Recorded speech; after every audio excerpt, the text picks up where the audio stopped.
Hello, welcome to MEMO Conversations. My guest today is Seema Golestaneh. Seema Golestaneh is an assistant professor of Near Eastern Studies at Cornell University. She holds a PhD in anthropology from Columbia University, and her research investigates contemporary trends in Islamic thought in the Persian-speaking world. Her first book, The Unknown and the Everyday, traces the social and material life of mystical knowledge in post-1979 Iran. Her new project examines intellectual histories of Afghanistan with a focus on Islamic leftist thought in the 1980s and 1990s. Seema, welcome to MEMO Conversations. Thank you, Usman, so much for having me. It's an honor to be here. And it's our pleasure to have you. It's, the first question I think is one of those first principle kind of questions, but also one of those ones you could go in any direction, which is, could you perhaps, tell us a little bit about what is Sufism and what role does it play in Iran? I mean, I know that's Sure. a big question. No, of course, it's a big question, but it is an important one, when spacing out everything today. So, Sufism, it is often referred to as sort of the esoteric tradition. I'm trying to just get this here. Sorry, it's referred to as the esoteric tradition within Islamic thought.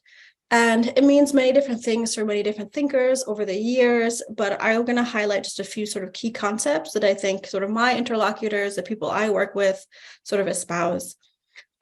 First and foremost is perhaps cultivating a very intimate relationship with God, with the divine. And this is supposed to be as kind of unmediated as possible. And there's often something called Tawheed, which outside of Sufi discourses is often refers to the oneness of God, or even sometimes monotheism, it's translated as. But here it's about achieving sort of a union with God, where the self can fall away, and there's only this relationship between the divine and the self. So they're so close that you don't know where the self begins and sort of the divine ends, almost in a way. So it's sort of losing yourself, if you will, within these parameters of sort of dissolution of the self, and often refers to, various levels of the self. Certainly the ego, certainly, envy, greed, all those yucky attributes, we all want to sort of dissuade ourselves of or remove ourselves from, but also to leading to altered states of consciousness, even where, what does it mean where you and yourself are so subsumed by the divine that thought becomes something else. I should note too that it's seen that mostly only saints and imam figures can actually achieve this full kind of tawheed state, this full union. But I actually find this sort of trying stage for lay people, or even different sheikhs and quotes, being actually quite fascinating, where you're sort of moving in and out of these different forms.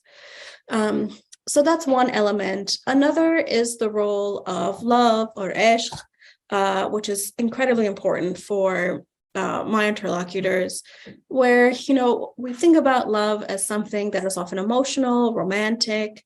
But what can we do if we think about it as a sort of intellectual enterprise, and take those feelings of love that are usually associated with emotion, intuition, things you can't fully articulate to yourself why, and take that as a sort of epistemological process. And they often really emphasize how love will transform you.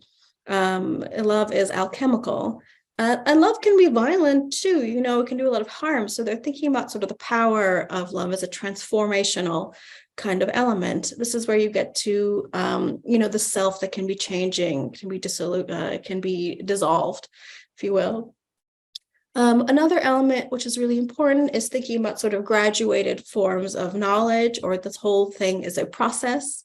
And it's important for a number of reasons. One, that there can be sort of progress on the path, and the further you get along to achieving this union with God, more levels of knowledge, sort of hidden knowledge or esoteric knowledge, will be revealed to you. They talk about, the common trope is the veil, things will be unveiled, certain forms of knowledge will be once you sort of work your way up this path. And that is, and how practically that happens is really interesting, because it can be study, of course, with a teacher, but also doing sort of charitable works, depending on the order. And sometimes it's just about what a sheikh will see or a teacher will see as sort of an intuition inside of you that has transformed, so how they process on that is also really interesting. But it's also the idea that it's an endless process. It continues, and it's something that on the one hand, it's nice as graduated, you make progress, but it's important. The lack of finality, I think, is very important. So there's this idea of dissolution of the self, connection with the world and things, and certainly the divine through love, intimacy. And in certain groups, not all the groups even I work with, the role of aesthetics is really important. Some, again, are not into that at all, but others are very much invested in the role of music as a means to transformation. Putting it roughly or sort of crudely, when you listen to music with a certain intention, it can get you into a state or hall, as they say, which will get you closer to the divine. When you listen to music, when you're, in particular, they use music often, and there's, theories about different rhythms which attach to the heart and can sort of activate certain modes of listening. But when you listen and you're in that kind of state, it's closer to what Tawheed feels like. So you use aesthetics as a means to an end, and also, of course, the role of poetry and things. So that's a sort of, I hope that's not too much overview of just some key concepts within sort of Sufi thought more broadly. And then within the role of Iran, it takes various different forms. Intellectually, the Persian poetic tradition is probably the place which is the most prominent. In that it's always hard to tell whether, and there's a lot of debate and scholarship around the poets of the medieval Persian canon, the famous ones, Hafiz, Jalal al-Din Rumi. They use a ton of mystical themes, things like talking about intoxication, again, this getting into this heady space, the loss of the self, al-ghaib, paradox, all really key ideas that have really infiltrated the poetic sort of canon. Also, of course, there's been a lot of philosophy, Mullah Sadra, Jami, all these figures who really grapple, Al-Ghazali, of course, who really grapple with a lot of key ideas. So intellectually, it's been a huge part of, what's philosophical thought, Islamic philosophical thought. And I'll say lastly, quickly, historically, in terms of political history, Sufis have played an interesting part from they've been in positions of power too. The Safavid dynasty, which was from around 1500 to 1725, they initially started out as a Sufi order themselves, kind of an Qulu Shia extremist sort of Shia Sufi order. So in terms of political history, Sufis are really interesting in that they've been in positions actually of quite high power, but also, much more kind of, and other times totally persecuted as well. So it really runs the gamut that way. Yeah, I was going to mention that Iranian history is very much tied to Sufism. It's a huge part. I mean, Persian is one of the main languages of medieval Sufism, and as you also mentioned, a number of political dynasties come out of it, the Safavids being the most well known, but there's still a connection between politics and Sufism today. Absolutely. Maybe not as explicit as it was in the case of the Safavids, since they came out of the Sufi orders directly. But I sort of wonder about this. I mean, I know this is more of a historical question here, but what do you think it is about? Because it's also not just Iran, it's Persian language with its connecting culture. So this is Afghanistan, this is Central Asia. Why was this so important for Sufism? Why did these two mesh together?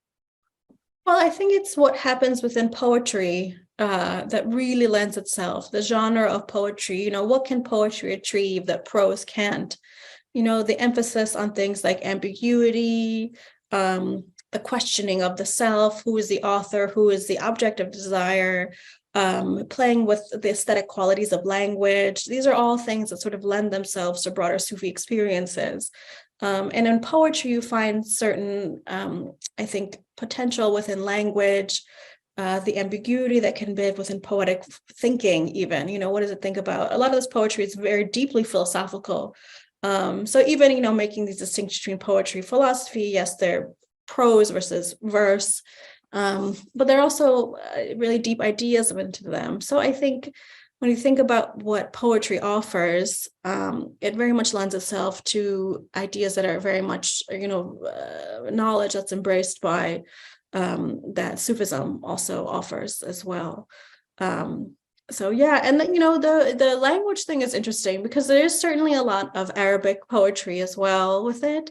But then, you can say it goes into song as well, sometimes more. So maybe, that is just totally me guessing as to why the Persian language in particular, maybe it's a little bit more mellifluous. It lends itself more to song, which can lead to sort of those more heady experiences. But certainly, I think, you can't have Sufi thought without poetry, for sure.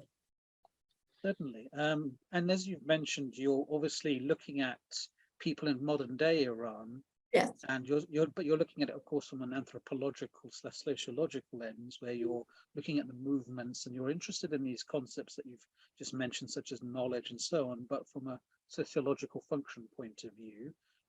So to go back a little bit, so who are you looking at? You're looking at obviously Persian speakers. Who are you looking at?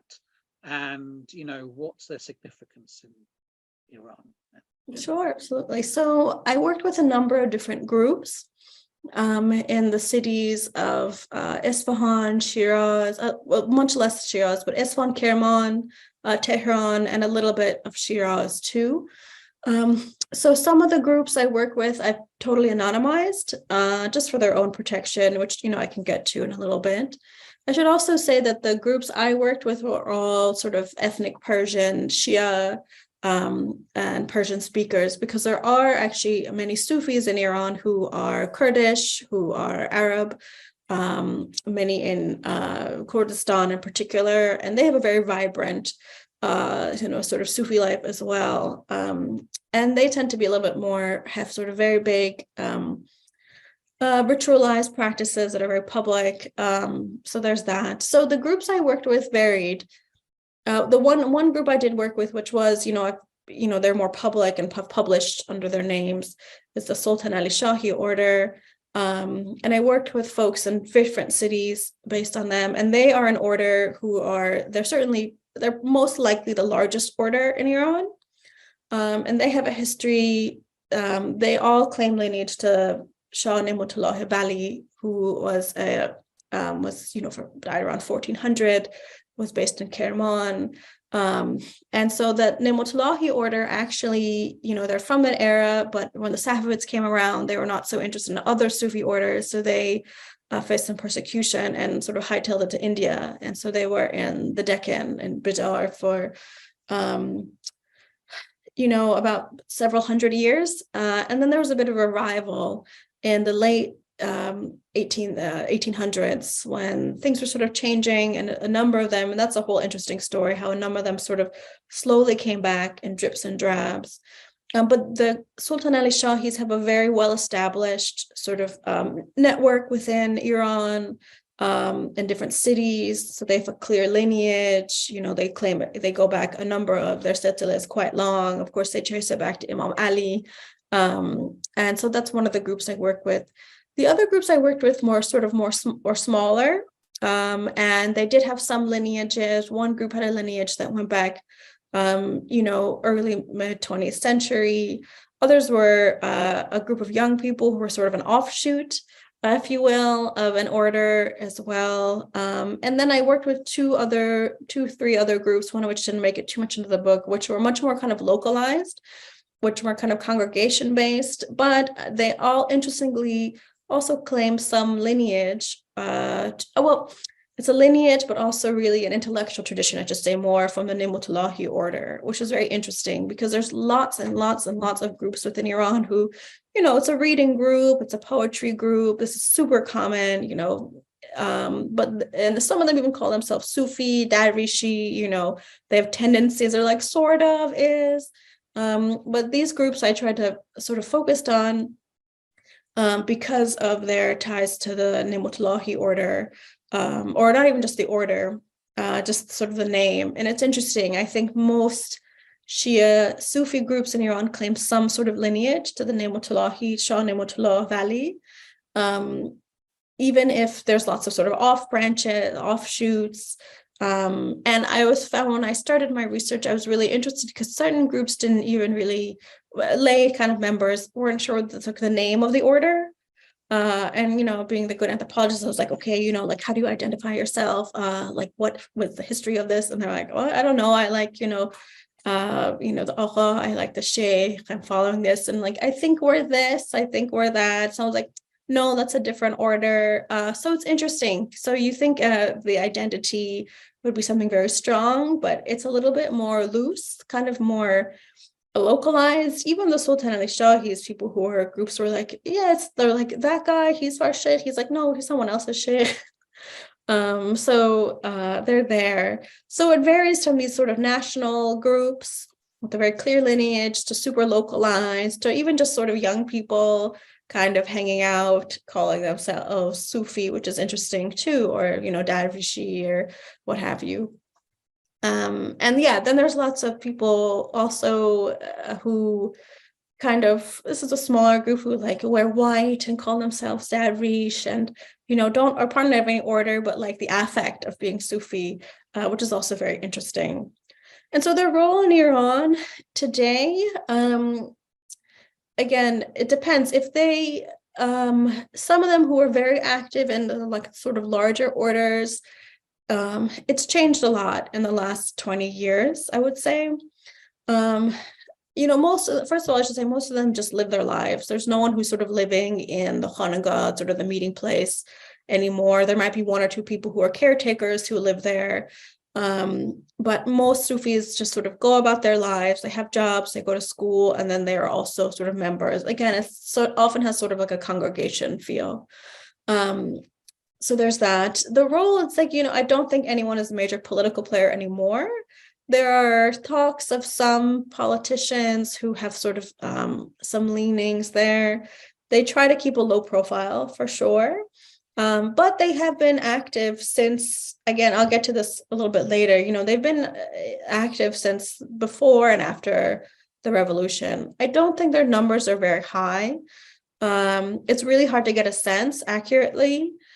Because there's other groups who didn't want to work with me. There are other groups I don't even know of. I don't have any access to, say, the number in Kurdistan. So that's totally conjecture on my part.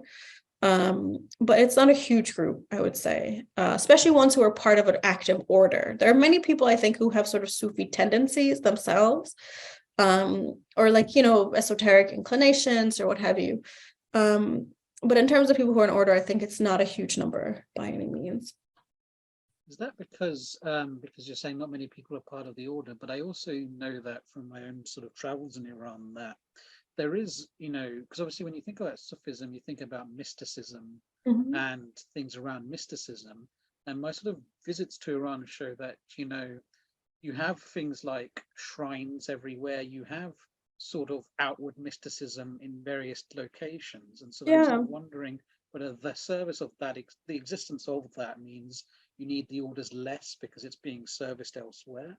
That's super interesting. Yeah, I think I feel like that could, really much play a part in it. If you want to find, certainly anything in the poetic tradition is very readily accessible. I mean, you turn on TV and there's game shows where people are reciting, have to fill in hafiz for each other. I mean, that's like that's less intellectual. But there's so many, as I was mentioning, sort of Doris circles where people are gathering formally, informally with teachers, things like that. So there, exactly as you say, there are so many sort of opportunities to explore, the more mystically inclined elements of Shiism for, the Shias in Iran, at least. And, the order sometimes I think there is some, I think there was also, this is a more recent sort of campaign or a bit of a moment where I think there's a campaign to sort of against some of the sheikhs as being, cultish and I think some people had some trepidation around that. or that they're charlatans and they just want your money, or they just want, or, oh, I actually remember people would say like, oh, you're working with them, I've heard they can hypnotize you. So this was a larger kind of moment too, where there was also, this is what Alireza Dostar worked on with his first book about sort of the occult becoming popular. So at least in that moment, there were also some of these accusations thrown against the Sufi orders too. So I think that sort of false information also can dissuade people from joining orders for sure. But that's a very interesting point.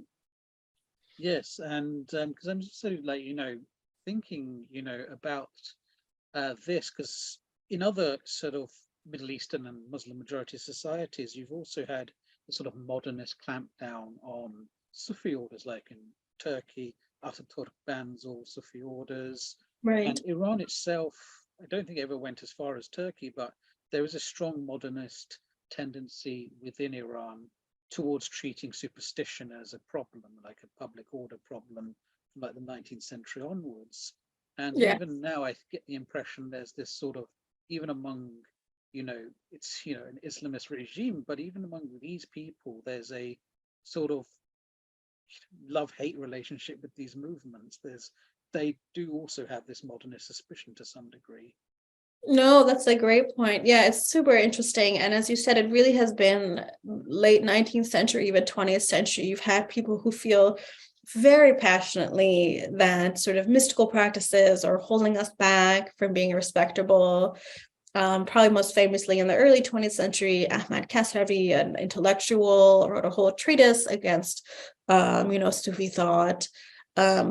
And in the more contemporary era, it's part of what I call, the Islamic Republic has a very clear vision of what the Shiism they want to present to the world. And there's a fatwa by Ayatollah Khomeini, who is sort of, he says, the eyes of the world are sewed upon us. And this is why they've banned certain practices, the Zanjir Zani for, the commemorations of the Ashura commemorations and things like that. No beating yourself too bloody. That's messy. We don't want to be that. And sometimes the, mystical traditions are thrown into things like that. And it's interesting, there was, and I do get into this in the book, there's a site in Isfahan, Takht Fulan. It's kind of like it's a really fascinating site. It's described often as a necropolis. It's a very large, multi-part sort of graveyard and a series of shrines throughout. And for a long time, and this is actually, it was really dormant. And then one day they decided Isfahan was an Islamic heritage capital. It was through some sort of UNESCO deal. And then they started beautifying the place, but they also tried to stop a lot of active worship there. And the most drastic example was unfortunately the destruction of the Sufi Tekiye, the sort of shrine, because they want it to be a sort of pristine tourist site. They don't want this kind of messy, singing, praying at this gravesite on Thursdays. And so there's very much sorry? Which year was this? This was destroyed? Oh, that was 2009, actually. So, but no, it's never been banned by any means. But yeah, there is a strain, I think, within Iranian society that has been trying to present. And I find it's funny, it's not so much the secular, pushing the secular types, but it's the ones who are, I call it a sort of like Protestant Shiism. They want to kind of show the world like very kind of sober, intellectual, fully rationalized. So certainly any ecstatic experiences are kind of, frowned upon, but even things that are a little bit more, embrace the irrational, if you will, is also frowned upon for sure. Yeah, I mean, even many of the leading shrines now that in Iran, not everyone in the regime was happy about developing those. Oh yeah. Yeah, absolutely. And yeah, it's a big debate. People are like, no, it's good for the people. It's very social, it gives them a place to go. But then others, I'm like, I joke, I'm like, what is this Sunnization where they're say it's this shirk to go worship at, whatever, some local shrine or something. But is there also a sense, because the whole idea is in the Iranian context, is you've obviously got a regime that came out of a revolutionary process. And as with like other revolutions in the past, there's a sense that we sweep away the old, but also we are the resolution to a lot of problems. And is it sort of the case that they sort of view this sort of mysticism still existing outside of the revolutionary parameters as being almost a sign of failure? I wouldn't go that far, because I think if they wanted to, they could have very much banned, Sufi orders very explicitly, and they did not, interestingly. So if they wanted to, if this was part of the image, especially, in the sort of wiping clean of the 80s that happened, I'm sure it would have occurred. And it's interesting, you find other folks who are even within high-ranking clerics, and it varies a lot. You have people who have no patience for this, who have spoken against it, and then you have others who promote it very much so. Even today, there are clerics, and particularly in Mashhad, who are much more interested in the tradition of Ayatollah Tabatabai, for example, or Alama, he was an Ayatollah, Tabatabai, who was an extremely esoterically inclined Marja, I'm sorry, not a Marja, I keep calling him that, but leading intellectual figure, famously, of course, Khomeini himself also studied mysticism and continued to write mystical poetry into his very late age, basically until he died. And so there are sympathies there. And again, I think if they wanted to ban them, they couldn't. What's interesting is that in the Constitution, Sufis basically go unmentioned. And they could very much say that, so they make mention of all the people of the book, they make mention of different Sunni schools, Hanafi, Shafi'i, whatever. These all go specifically mentioned in the Constitution as being protected. The Sufis are not mentioned, but they're also not condemned in the way that Baha'is are. And so they're kind of in this sort of gray space. And they were able to continue post-revolution. And I think one of the most striking legal indicators we have of this is that, in Tehran, the Vakhnameh, the land deed, which was issued during the Shah's era to the Sultan Ali Shahis, was honored. And God knows, there was a lot of moving around of land during the revolution, but that was honored at the time. There was some attacks by some, Basij, proto-Basij types in the early days, but they kept it there. So it shows until recently where there's been much harsher treatment towards certain Sufi groups.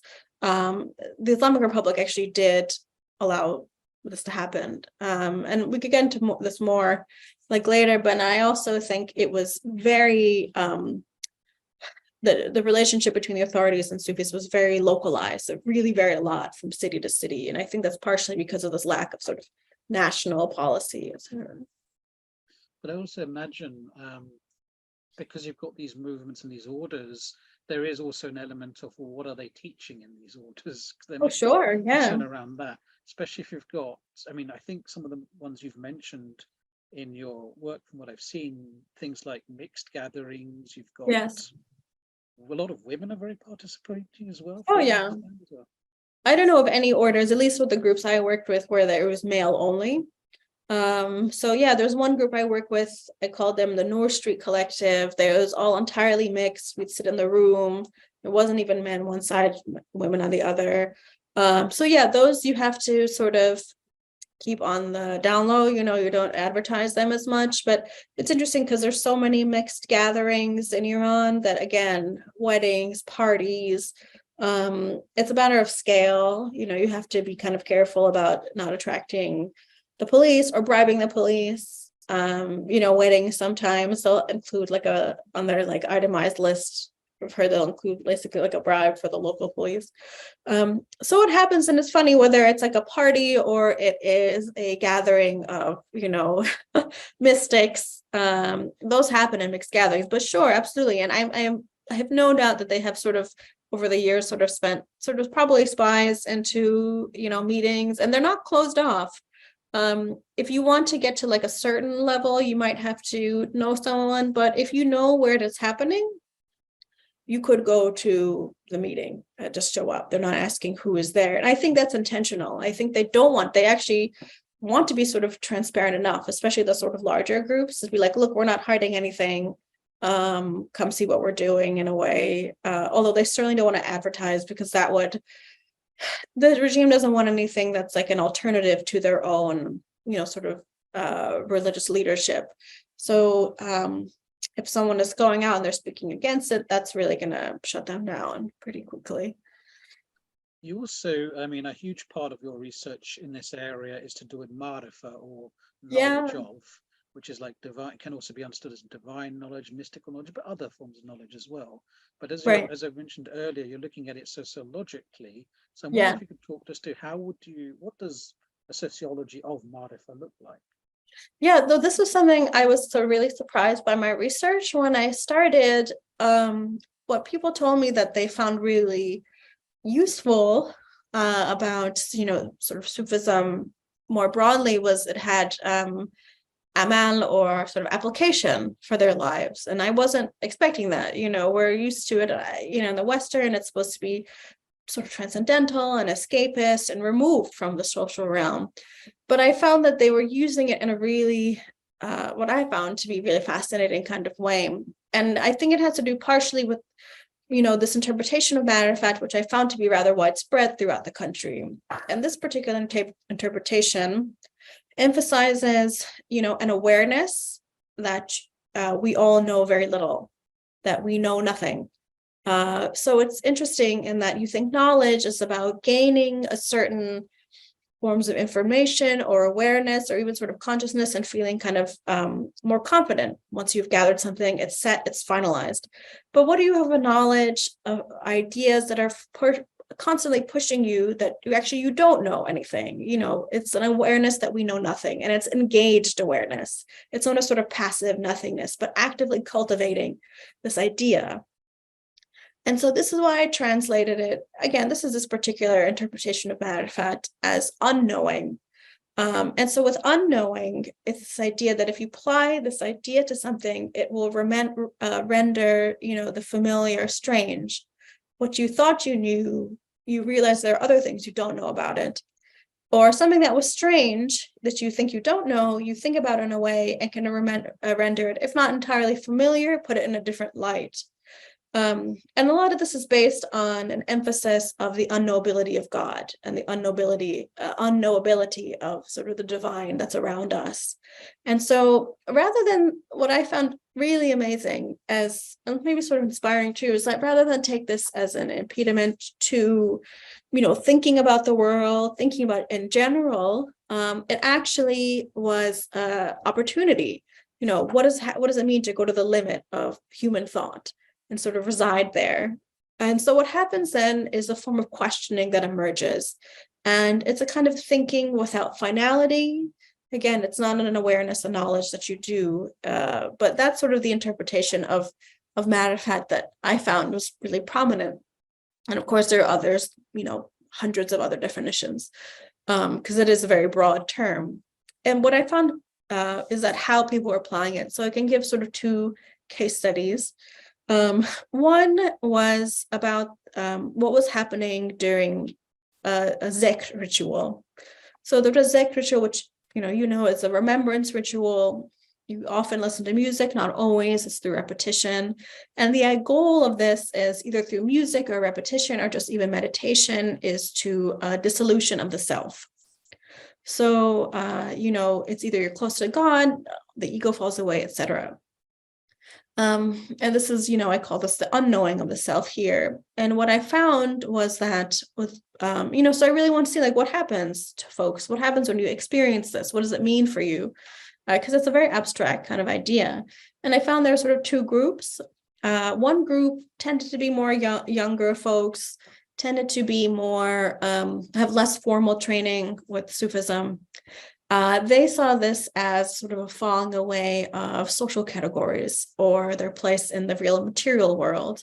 They would say things like, oh, I don't think I have to, I don't think of myself as not having a job, or all these sort of stresses of the everyday. And so that would be their unknowing of self, was a very falling away of a socialized sort of self. Another group would not use this language at all, and they weren't all older. Some of them were young people too, and they used much more classically sort of theological language about it. So when they talked about that, they would talk about the dissolution of nafs, the lowest self, sort of base self, and think about things like, well, I am in another world. This world has fallen away. I am with God. I can do anything. So it was a very, interesting understanding of this falling away of the self. Another example was, this was a group of young people, and this one I called sort of the unknowing of place. And so this was super creative on their part. So these were a group of young people, some of who had been part of an order, others were more their friends, but they kind of met. And their meeting place had kind of been, the authorities had kind of been like, okay, this is getting big, like, cool it for a while. So this group of young people, what they decided to do was, okay, we're just going to meet on our own. But rather than just predetermine the location where they would meet, like, okay, we're going to meet in so-and-so's at Mohsen's house, let text you the address. They said, no, let's turn it into a game, sort of. So what they would do was they would decide, someone would decide to host, but they wouldn't give their address. They would say, go to this intersection or go to this particular address. And what we're going to do is broadcast music for you to wander to find the location. And so when they would do that, they became sort of the wanderers. They were intentionally evoking sort of the wandering Sufis of the past. They'd become, the suluk, the wanderer, Sargad, and the wanderer. And that, I would think about, what does it mean to transform an entire sort of neighborhood into this place of sort of mystical wandering, where, an urban space is no longer the same what it was, but applying these ideas of, unknowing a place by doing these, in this case, also engaging listening, movement, the body, they're able to, again, render a place they thought they knew into a whole other experience. And they talk about how when they walk, it's a different form of movement than, just aimless walking. It's a more intentional wandering, which seems sort of counterintuitive. And it's also sort of a fun thing as well to do.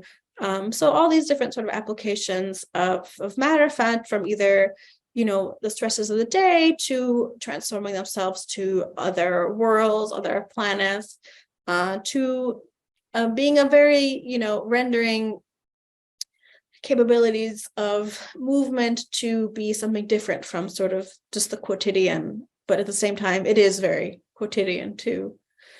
So just a few examples of how matter of fact was added to, the sociological sort of elements of it. Well, that's really, really interesting. It's a fascinating topic.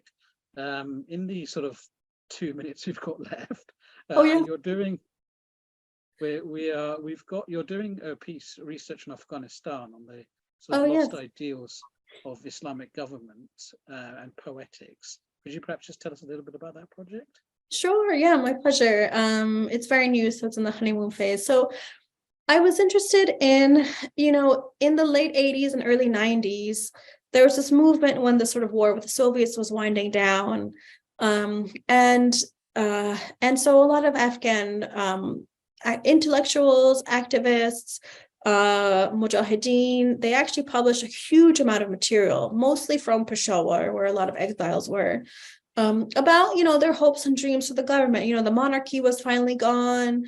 The godless Soviets were, on the way. So there was this moment where they were kind of dreaming about what kind of government they would want for Afghanistan. And a lot of this, not all of them, but there was an interesting trend for many for a type of Islamic government, but an Islamic government that was not sort of a theocracy in any way, or, it's called a theocracy, but something that was inspired by what they saw Islamic ideals. And they were inspired by figures like Muhammad Iqbal, al-Shariati. And so I think a lot of these literatures have gone kind of unexamined so far. And oftentimes, they're just saying, I mentioned to thinkers outside of Afghanistan, but I think often people don't realize how much it was a space where fighters, intellectuals were thinking about ideas, grappling with Islamic concepts. What does jihad mean? And especially, for example, and many other concepts too. And there's some really interesting writing, like people will say that, the prophet said, bring the truth to the people. So that means there should be a free press, like a free media. So there are these kinds of discussions happening. And about the poetics, I'll quickly say I'm interested. This is probably maybe a smaller piece. There was a massive outpouring of poetry, which is perhaps not surprising in Afghanistan about this time. But I'm interested in what it means where, a world where everyone is a poet. And also everyone is a jihadi too, because it means, if you are sending blankets to the fighters, you are also engaging in jihad.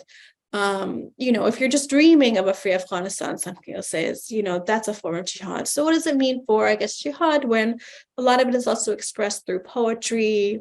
And what does that mean for also, and the last thing I'll say, I was interested in a lot of this poetry, which is sort of intentionally sometimes published anonymously. And these periodicals I've been looking at, the prose pieces will have a byline, you'll have an author, but the poetry, and I don't know enough yet if it's intentional, if I just don't know how it was gathered. I'm hoping to find some of this information. What is it about that sort of anonymous element that's there? So looking at these kind of histories within, I think, in a little understudied time in Afghanistan's history. And I hope I haven't gone over there too much. It's fine, don't worry too much. It's so wonderful. I mean, once you've published a little bit, we'll definitely have to have you back on.